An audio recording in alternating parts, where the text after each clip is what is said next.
সাদা কালারটা আমার সবসময় ভালো লাগে। এই রুমটা একটু সাদা দিয়ে সাজানোর চেষ্টা করেছি, যেহেতু সব কিছু সাদা দিতে চেয়েছি। এই যে বেডশিট, কম্পিউটার আর পর্দাগুলো এই রুমে অন্য পর্দা ছিল, তো এটা চেঞ্জ করে ভাবলাম সাদা পর্দাগুলো দিই। এটা অবশ্য আগেই দিয়েছিলাম। তো এই তো আমি এই বেডশিটগুলো অনলাইন থেকে কিনেছিলাম 3টা একসাথে।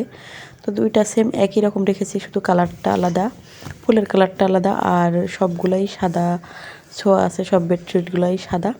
তো এই যে এই পর্দাগুলো আমি এই রুমে দিয়েছি, এগুলো আগে ওই সাইডের রুমে, আমি যে রুমে থাকি সেই আমার বেডরুমে দেওয়া ছিল।